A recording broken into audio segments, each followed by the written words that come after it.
literally just made that bed and you're gonna do that to me. Oh my God. Why are you the way that you are? Okay, well, there's a very likely possibility that we are going to be experiencing musical bed sheets today. So just for entertainment purposes, keep your eyes on that bed sheet, because I'm telling you right now, and even after looking at this edit, it's going to be changing a lot due to the little Buster Beans right there. Hello everyone, my name is Katie. Welcome back to the channel. Today is Tuesday, which means that we are going to be doing another true crime and tarot video. If this is your first time to my channel, welcome. And on Tuesdays, I like to combine two of my passions in life. I have a passion for like mysteries, specifically unsolved mysteries, and then tarot. I have been a professional reader for the past 5 years. One of the things that I'm really dabbling in right now is taking on unsolved cases. I do a lot of private readings as well. So for those of you this is your first time joining me ever, every Tuesday I come to you with a video featuring an unsolved true crime case in which we discuss the case, we discuss what the public knows, and then we take a look at what the cards are here to tell us for today's session. Last week we covered Marilyn Monroe and her very interesting story and her very unfortunate passing. And in that video I talked a little bit about JFK, the president from about 1960 to 1963, and their relationship. So if you hadn't seen that video, make sure to go give it a watch, but of course not until you see this video next. I did have some interest. I did find it very interesting learning about JFK and his life, and you know, everything that kind of led up to the events. It makes sense from a logical perspective, and so it'll be really interesting to see what the cards will have to tell us afterwards in regards to his death, because you know, 50 years after his death in 2017, and we'll talk about this later on in the video, some files came out basically discussing a potential, or not a potential, an actual cover-up done on his assassination. So with all of that aside, let's go ahead and jump right into the story of JFK. John Fitzgerald Kennedy was born May 29th, 1917 to Joseph and Rose Kennedy. Now, what's super interesting about the Kennedy family is that they called him Jack. Jack's family on both sides of his family, maternal and paternal, had 3 generations on each side of family involved in the politics. His father in particular, Joseph, was involved in FDR's New Deal. He was an administrator in that part of history. And so Jack grew up in a family where politics was the family business. It was the way of life. He was also the second oldest of 9 children. His older brother, Joseph Jr. Kennedy, and he would have a very competitive relationship growing up, just a few years apart. And Joseph was also really keen on invigorating this kind of competitive atmosphere. All of his sisters as well were described as like tomboyish, tawny, and sportsmanlike. And so the whole family was just a big giant football game sometimes. They were constantly competing with one another within the family. Jack himself spent his entire childhood seeming to enjoy this competitive atmosphere. He had a very fiery spirit, and he was constantly playing pranks while in school. As he was growing up, he was flirting with girls all the time, and then also hanging out with his guy friends, his little squad in boarding school, and they would, like I said, play pranks on teachers, but he would spend more time having fun than actually working on his grades, even though he was truly a bright student. But he would regularly get, you know, C's and D's on his schoolwork, even though he had the mental capacity to be doing much better than that. He was just interested in so many other different, more exciting things in life. And on top of that, because of his growing up in this privilege, I mean, this Kennedy family, like I said, they were involved in politics for generations, and his father had created a really healthy financial safety net for the Kennedy family, that he grew up in massive privilege. never really needing to clean up after himself. He was always leaving unfinished meals and messes for the help to clean up after him. So he was, in the sense that he was a typical teenager, he also lived a very privileged life on top of that. Now, unfortunately, John F. Kennedy did deal with a number of health problems as he was growing up. When he was a child, he was diagnosed with scarlet fever as well as colitis. Colitis is an inflammation of the intestines, and he spent many, many days in bed rest as he was growing up. He was seen as a very weak and feeble child. He had a pretty skeleton-like frame, and it was noticeable in comparison to the other children in the Kennedy family. And it would be something that the Kennedy family was worried about, in particular, specifically because if he was going to be enduring a career in the future as a politician, it's likely that the public wouldn't see him in a very good eye because he wasn't representing physically someone with the vitality of, being a good politician. It was something that very much so worried the family, and it was something that they tried to get, to cure as quickly as possible. But it was also something that they really tried to keep under wraps. As, JFK was growing up in his very, very early 20s, he at this point was in college at Harvard. And his father at the time, Joseph Kennedy, he was dispatched. He was the ambassador for London in Britain at the time. And this is, of course, during 1939, which means that this was just the brand spanking new beginning starting of what was to be the Second World War.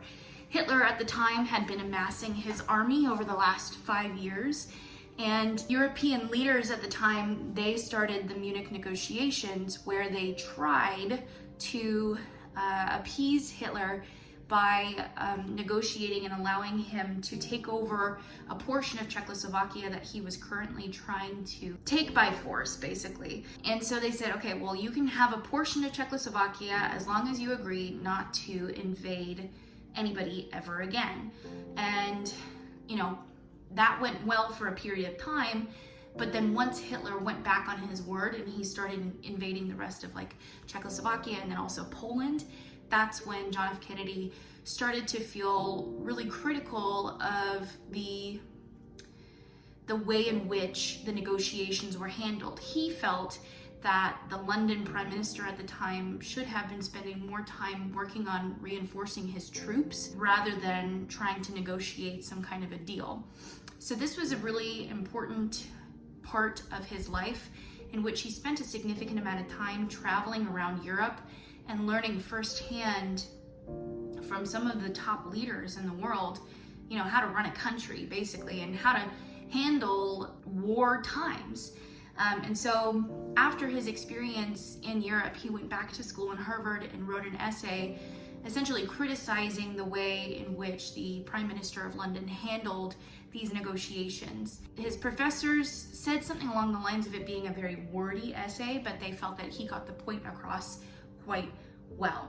So this would lead him basically into politics timeline because he felt so passionately about how to run a country and how to make these kind of political calls based off of his firsthand experience because of being proxy to that arena because of his father. Because it was so important to JFK to have a really good military base against Hitler and against Germany, he and his older brother Joseph both decided to join in the war efforts.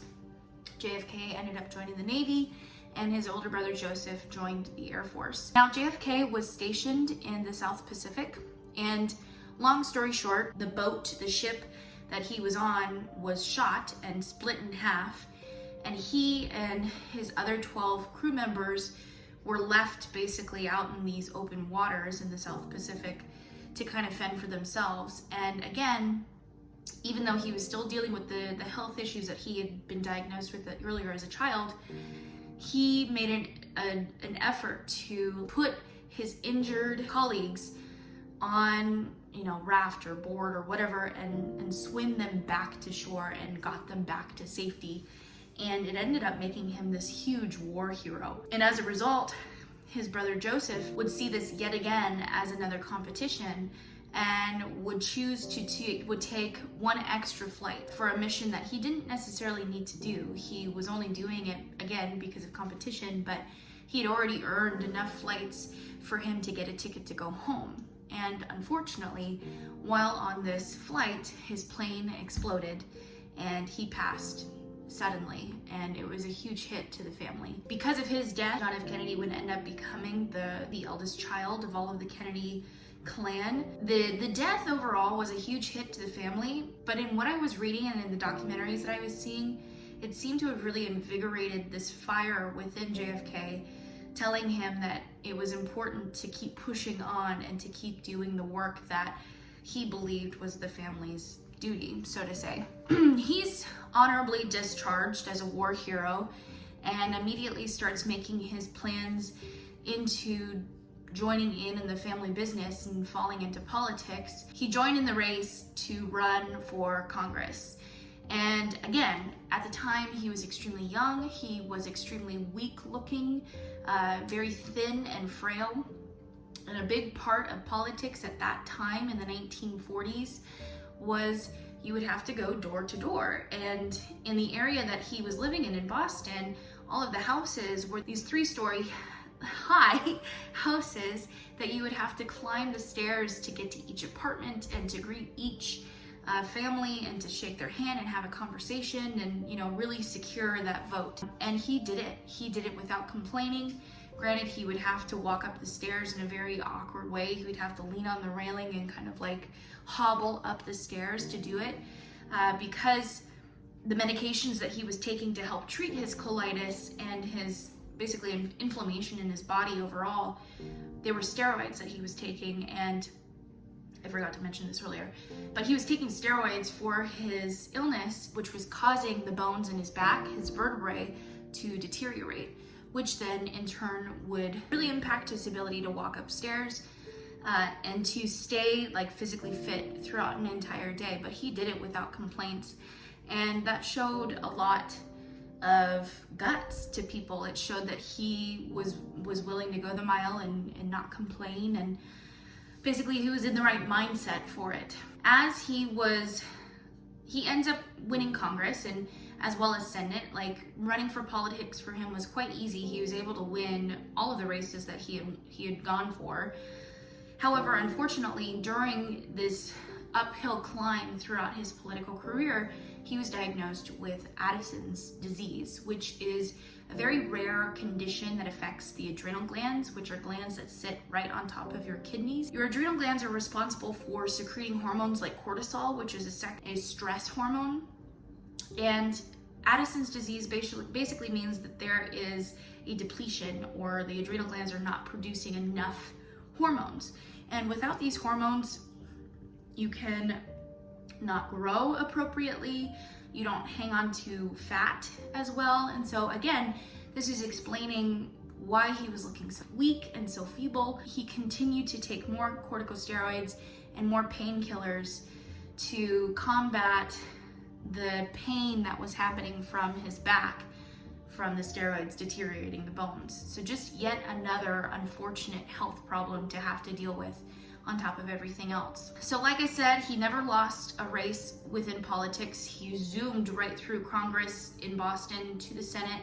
And then in his late 30s, he did end up announcing his race for the presidency for the 1960 election, making him officially the youngest man to ever run for the office. So he was the Democratic representative, and at that time, he was running against, his immediate opponent was Lyndon Johnson, which was a Democratic representative from Texas. He was able to win that race, it's believed, due to connections with the mafia and with organized crime.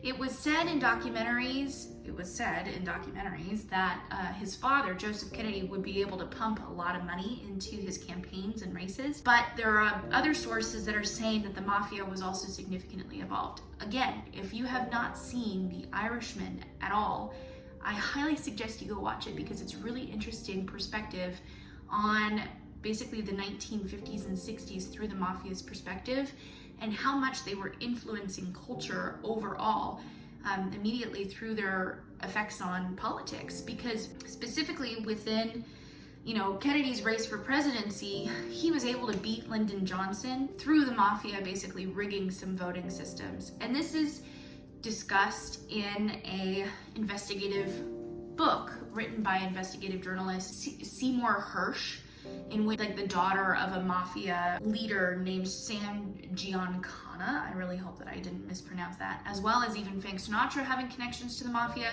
But this investigative journalist did interviews with descendants of these people who corroborated these stories that the mafia was involved in helping Kennedy get elected into presidency. What I'm trying to say here is that the reason why the Kennedys agreed to even allowing the mafia to partake in helping them get elected is because they made them the promise that, first of all, they would overlook any organized crime whatsoever, and second of all, they would actually help them get back Cuba, because at that time, Fidel Castro was hard at work with the communist regime and the mission to create the communist Cuba, and this was the only communist country within the Americas. So it presented an immediate threat to United States, but also it specifically harmed the mafia because they actually had casinos and businesses down in Cuba that they no longer had access to once Castro came into power. So there was this double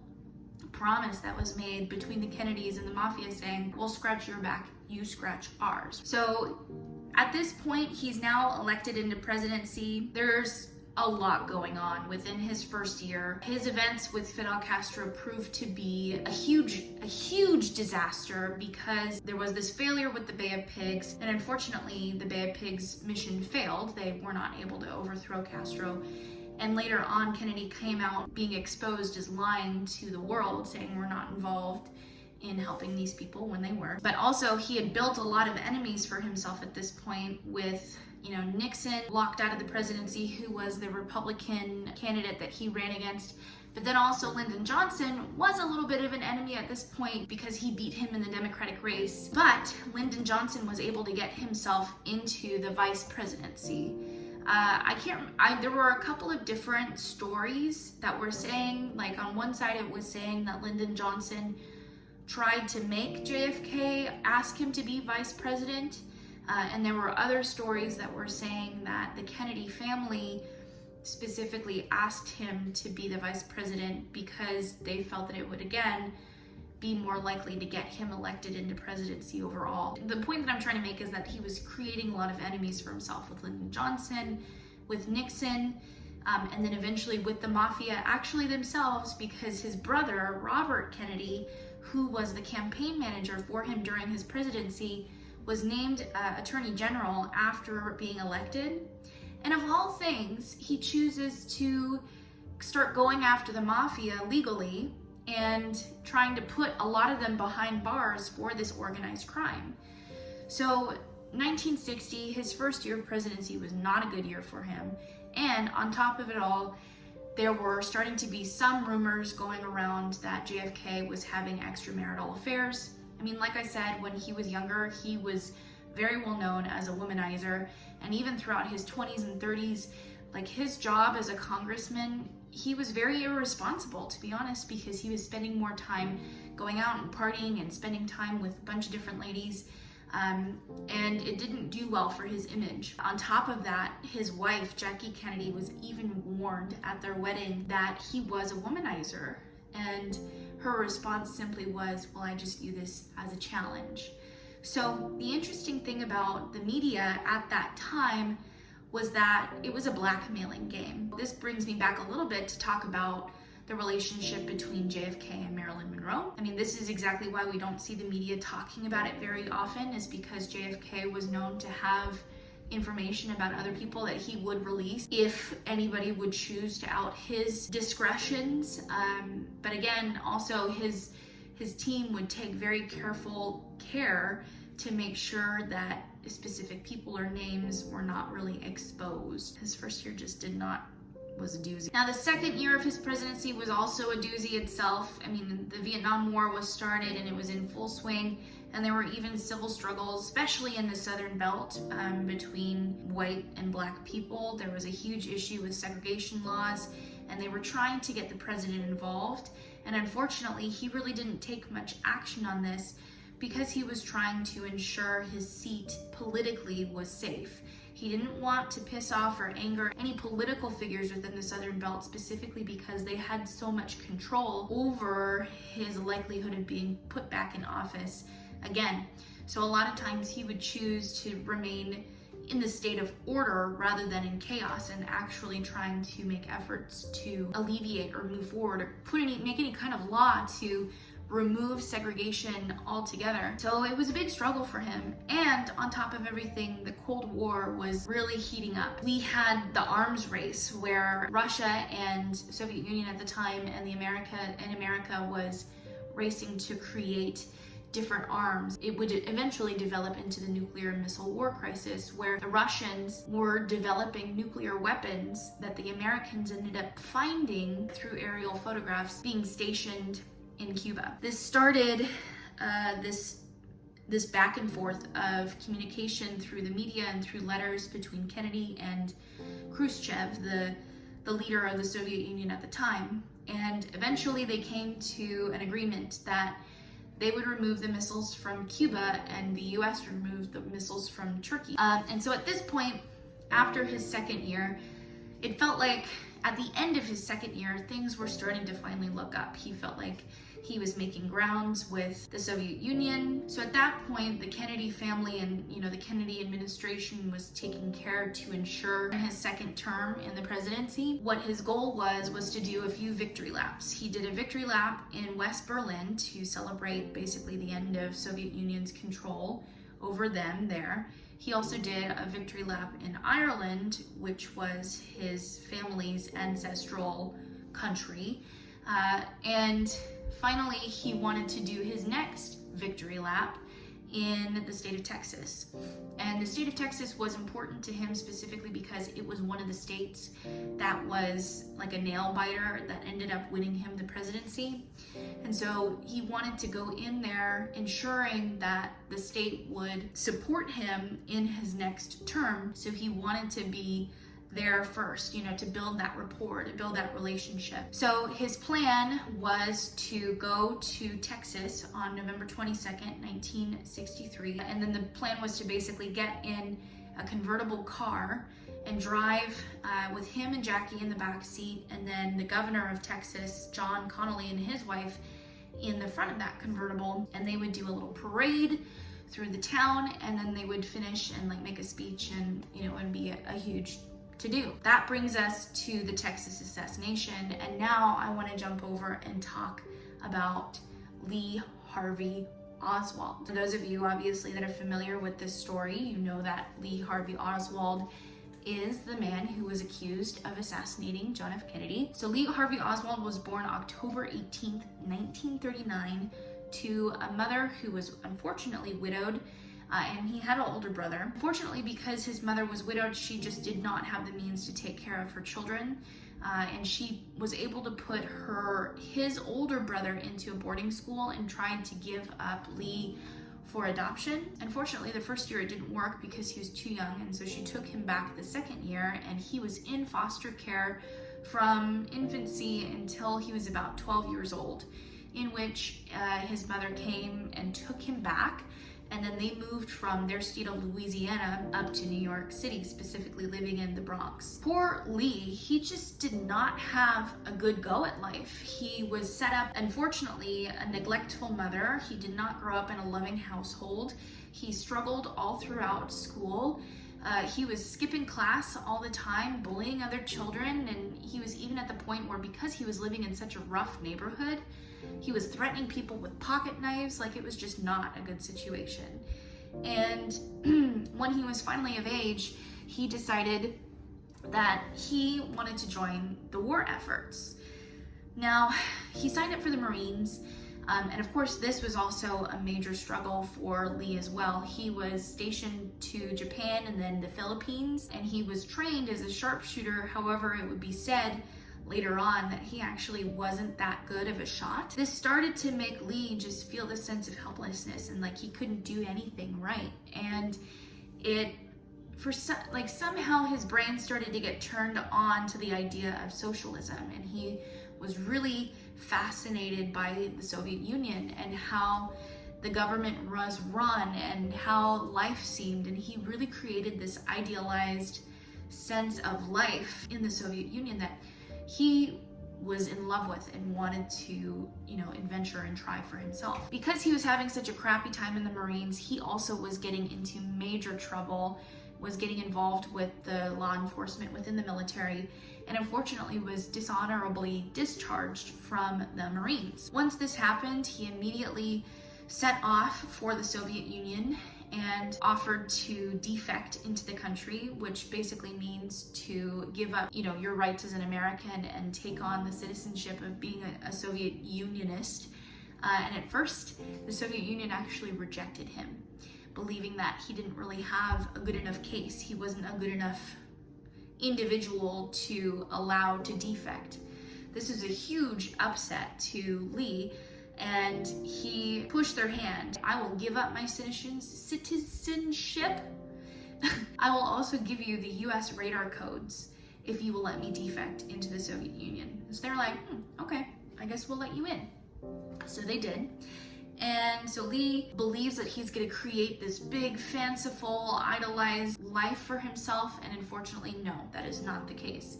He ends up moving to Minsk, which is like the tundra bowl of nowhere, of BFE, and he was working there as a radio technician. He was making good money, yes, and he was being treated as a celebrity because he was an American and different from everyone else. But Minsk was boring. Like, he had nothing to do, there was nothing to spend his money on. He was constantly writing in his journals that he was not happy. He did end up wanting to eventually find a way to move back to the States.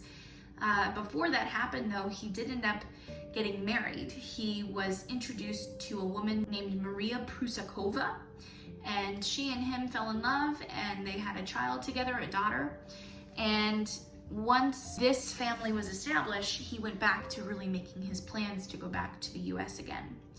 Now, because like I had mentioned before, he was dishonorably discharged from the Marines, it was going to be really hard for him to get a job whatsoever while in the States. Had this plan that he was going to write to then Secretary of the Navy at the time, John Connally, do you remember that name? Because I talked about it earlier, and asked him to scrub the dishonorable discharge off of his record so that he could, find a job for himself, make a life for himself in the US. Sadly, Connally's team chose not to respond with either a yes or no. They simply sent him back a pamphlet asking him to support John Connally in his race to become governor for the state of Texas. Late 1950s, early 1960s at the time. Imaginably so, he was pissed. And he ended up finding his way back to the States, doing a lot of odd-end jobs. He was in between the state of Texas and Louisiana, where he was originally from. And this is the part of his life where the information gets a bit fuzzy. It was understood he was seen from time to time working in like coffee shops, but then also passing out pamphlets because he was still in huge support of the communist movement. And these pamphlets were talking specifically about Fidel Castro and kind of promoting his ideas, the communism. After doing this job, he eventually found his way back into Texas, working in the Texas School Book Depository in the town that John F. Kennedy and John Connally were soon to be parading through in that convertible. It was understood that Lee Harvey Oswald did actually buy a rifle. But let me just explain to you, let me paint the picture on what was explained to the public on that day. On November 22nd, 1963, this was the day that JFK and John Connally and their wives were in the open convertible driving their way through the town in order to, wave their hellos to everyone and make their way to the stage to make their speech and presentation. Lee ended up buying a rifle earlier on and had it set up and ready to go in the Texas School Book Depository. Told his friends, hey, you guys go ahead and, go out for the parade. I'll catch up with you guys. Makes his way up to the top of the depository and gets his entire setup ready to go. As JFK and John Connally are driving through, the street, they see 3 shots being fired, and then once JFK is officially pronounced dead, or he's raced off to, be worked on, they find Lee Harvey Oswald in a movie theater a few blocks away. So they find him in this movie theater, and they immediately arrest him, and they charge him for the crime of assassinating the president. The next day, November 23rd, 1963, they remove Lee Harvey Oswald and are trying to place him into a car in order to take him for trial. And he was approached by a known mobster at the time, Jack Ruby, who was a club owner and, like I said, a known mobster in Texas. And he shoots him point blank, killing Lee Harvey Oswald immediately. And they lose the only potential explanation for why the president was assassinated, because his killer was killed less than 24 hours later. And at the time, Jack Ruby even said, you guys couldn't do what had to be done. I did it. A Jew could do it. That was, unfortunately, what the majority of the public understood, is that it was this one person who did this job, and they were assassinated themselves just a day later. And Jack Ruby himself would go on to die later in prison due to cancer. So, unfortunate. There were so many speculations and misunderstandings on why this person would do it, and there were so many inconsistencies on top of that with him being the only shooter. Because when people were reviewing the documentation and the videography of it all, they found that, first of all, if he was such a bad shooter, how is he able to shoot 3 times in approximately the same area? But also there were videos that were showing that he was shot once from the back, so the back from moving through his throat to the forward, and it shows a video of him grabbing like this at his throat, and then he got shot another 2 times from the front, one hitting him in the neck and then causing him to flop over and be deceased. So as early as in 2017, there were actually documents released finally by the government. Well, of course, there were about 5 million pages worth of documentation on the entire assassination together, but of some of the documents that were released, it was showing that it was likely not Lee Harvey Oswald acting by himself, but rather a coup, or rather people that were enemies of JFK specifically framing Lee Harvey Oswald, things that they didn't like him doing. Because like I said, he created a lot of enemies for himself with the mafia through his brother, trying to put mafia people in jail, and of course with other political figures, and also within the government itself for the calls and decisions that he was making in order to keep himself politically safe. There still isn't a lot of other information that's able to prove what exactly happened, who created this whole entire scheme or plan to have the president assassinated, but there was enough evidence to make investigative journalists suspect foul play, some kind of a coup, some kind of a plan to frame Lee Harvey Oswald as the single shooter. There's potential that there could be more than one shooter. There's potential that they assisted Lee Harvey Oswald in getting the material that he needed in order to make the murder himself, because it was said that the CIA was even watching Lee Harvey Oswald from as early as 1959 all the way up until 1963. So from the time when he was writing the letter to John Connally to ask for his removal of his dishonorable discharge up to November of 1963, the month when JFK was assassinated. So if you guys are interested in seeing that specific documentary where they talk about that evidence that was proposed and then different ideas and theories that people have, I will link it down below. It's by the Fifth Estate. It's really interesting watch. So that leaves us with what the public currently understands about JFK's assassination. I had a few questions that I wanted to answer today with the cards to see if we can get some more details. First of all, who really killed JFK? Was it just Lee Harvey Oswald acting on his own, or was there potential a second shooter, or did they assist him in any other way? Secondly, why did Jack Ruby, a known mobster and someone that was affiliated with the mafia, choose to shoot Lee Harvey Oswald if the mafia was clearly so upset with the Kennedys in the first place?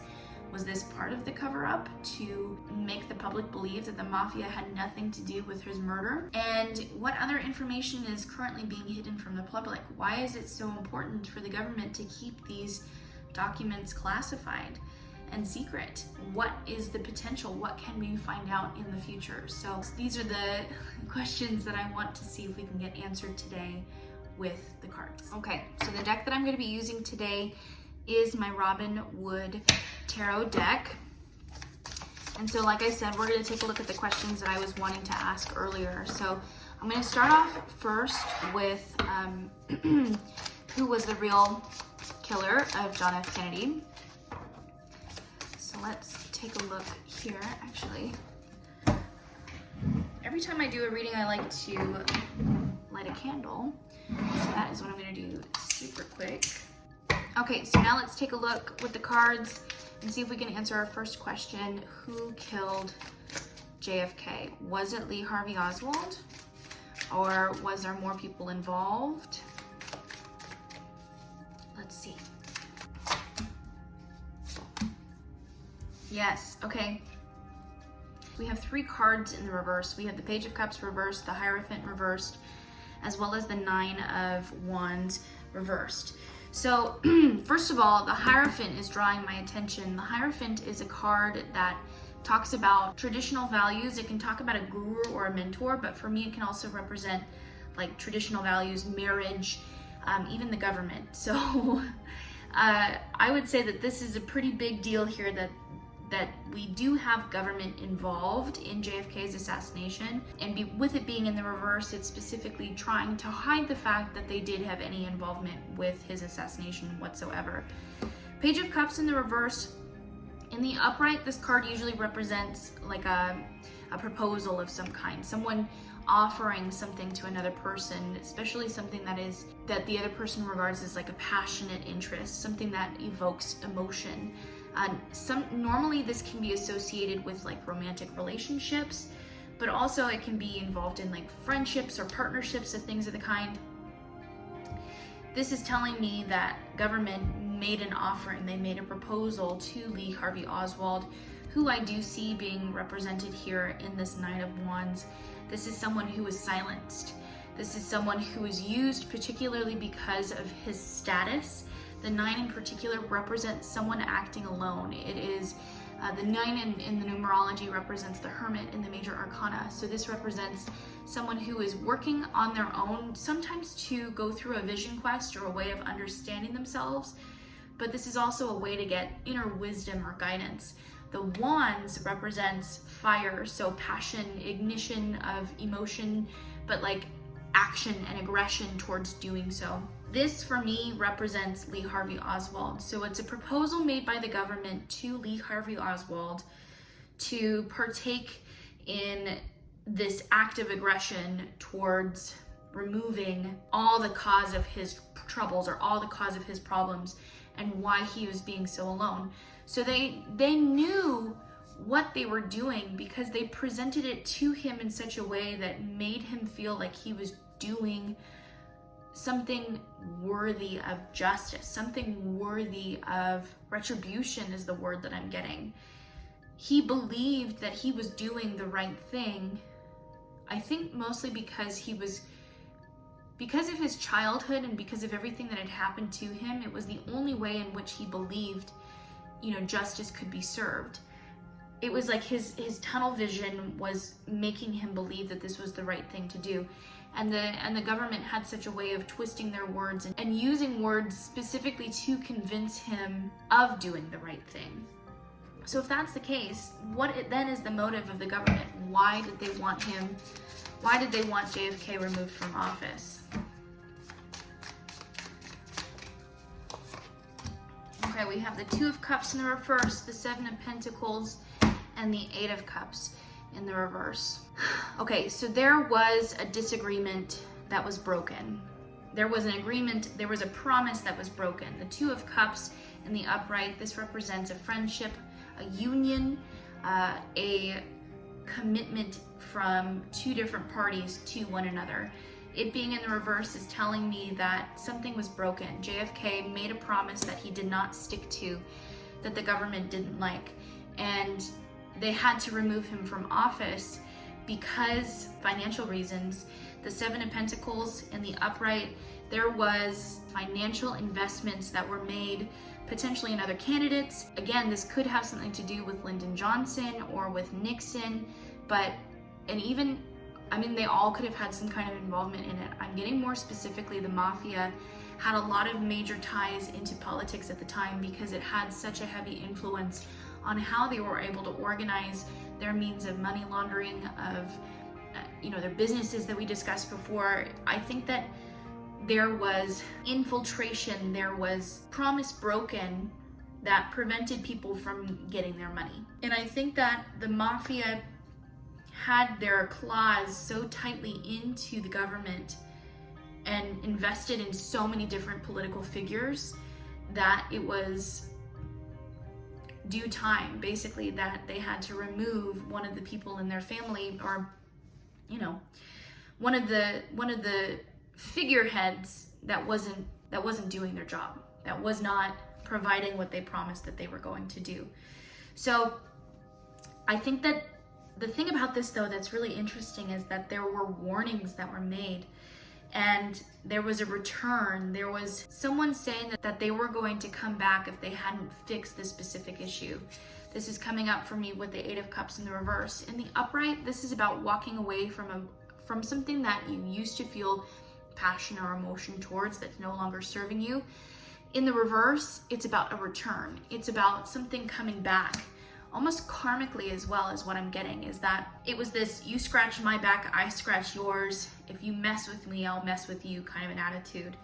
And it was someone that I think JFK believed he had quieted down, someone that he believed was no longer of concern, but was simply biding their time, was simply waiting for the opportune moment to frame the right person to get away with moving him out of power so that they could put someone else in power, such as Lyndon Johnson, who would enable them to go back to business as usual. Now I want to learn a little bit more. I really do feel like it's a two-way street here. Like, clearly it's the mafia that's involved. I feel like the mafia is kind of like the puppeteer of all of this. There were specific people within this regime that had say over political figures who simply were making money by being in this office. They were also involved in it as well. But it was mostly the mafia that was kind of running things behind the scenes.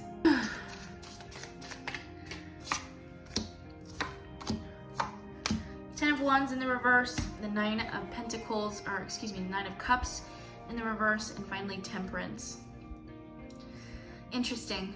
Yeah, it's pretty darn obvious, obviously, with Robert Kennedy and the work that he was doing as Attorney General, trying to remove unorganized crime from its prevalence within the United States. But this was someone who was causing a lot of problems. Ten of Wands in the reverse, it was about removing a problem. It was about removing baggage in their life. Ten of Wands in the upright represents baggage, things that you're carrying that you shouldn't need to. It's other people's drama, it's other people's issues. And so it was a removal of baggage. Nine of Cups in the reverse, wishes ungranted, prosperity ungranted. There was someone who was like the key leader in all of this who was directly wronged. I'm actually getting the name Jimmy Hoffa. For those of you, I gotta recommend you guys go see The Irishman. Jimmy Hoffa was a man who was publicly known as the president of the Teamsters Union, which was a union for truck drivers in the 1950s and 60s. And it was alleged that he had ties into the mafia. But for me, I'm really thinking that he had way more influence than what the media publicizes. I believe that he was kind of a big, huge ringleader in all of this. And because he was such a public figure, he had so many direct ties to people in political offices. but it was something that, again, it was directly harming him. Jimmy Hoffa also, in particular, if you guys aren't aware of this part of history, but Robert Kennedy, JFK's brother, directly charged Jimmy Hoffa with crimes of, I think, fraud, and put him in jail. And it's not eventually where he died. He disappeared in 1975, and it was not understood. He never turned up. So it was believed that he was probably killed. But the thing is that, so The Irishman, the movie, it talks about it being his hitman that ends him, that offs him. I really think that he had something to do with it. I think that he was calling a lot more of the shots in the political world than people knew he was. And he had a lot more say with some really high up people. And I think that he had a lot to do personally with JFK. I think that he, and someone in particular, was one of the people that helped get him into presidency and made those deals to allow the people creating these casinos and these organized crimes to continue doing business as usual, directly affecting their business. The temperance card, this is about abstinence. Temperance can mean actually abstinence specifically from alcohol. So it could have had a relationship with an alcohol business that they were running, but basically it means like things running dry, needing patience, and it's also about like alchemy in a way, and like the idea of alchemy in general is creating gold out of different elements and fixtures. I feel like this card is trying to tell me that there was something particularly with businesses relating to alcohol, relating to, clubs, parties, ways in which the mafia could make money, but then also launder money to hide the other crimes that they were doing. So now I kind of want to look more into the Jack Ruby situation, because that seemed to be like the biggest thing that stuck out the most to me.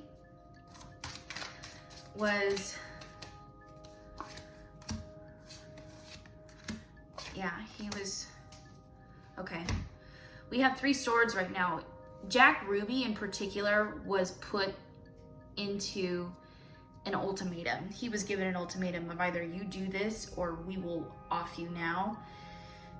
He was backed into a corner. The Ace of Swords in the reverse, meaning a huge loss. The 2 of Swords in the upright, blindfolded, having to make a choice, being in a state of ultimatum, as well as the Page of Swords in the reverse, not having any control over this. Swords also represent like logistics, strategy, secrecy, higher level thinking. This is someone who messed up, this Jack Ruby character. He was placed into an ultimatum of either you do this, you kill Lee Harvey Oswald, or we will do something worse to you. I think that he went into it thinking that he was going to go to jail, but then they eventually would get him out. But unfortunately, he never left. And like I said, he died due to cancer. But he was someone in particular that they could use because they had information against him to remove Lee Harvey Oswald and remove the ability for people to learn the truth. Okay, and then we've got the Hanged Man in the reverse, King of Wands, King of Pentacles. Very interesting. 2 main players at play. King of Wands is a leader of like someone who's a bit more of an orator, someone who is extremely charismatic. So again, I'm leaning towards the Jimmy Hoffa. And then the King of Pentacles, this is someone who is a bit more behind the scenes, but it's kind of like the CFO of the mafia, someone who handles the finances, someone who makes the shots, who makes the calls internally. It was these 2 particular leaders who made this decision and constructed this entire plan via the puppeteering of the CIA and through other political figures. The Hanged Man in the reverse is telling me, this is telling me that we're going to be learning some information here within the next few years in regards to the JFK assassination. Overall, there's information that's going to be coming to light. The Hanged Man in the upright represents a new perspective, but it's like learning how this new perspective can benefit you kind of a thing. With it coming back into the reverse, this person is being put back in the upright. They're able to stand on their feet again. They're able to see reality for what it is. And so this is telling me that because these two people are long gone at this point, we're going to be learning a lot more about this story in the next few years. That's going to teach us a lot about our government in general. So it actually brings me to my next question of, what are we going to learn? So, okay, Knight of Pentacles.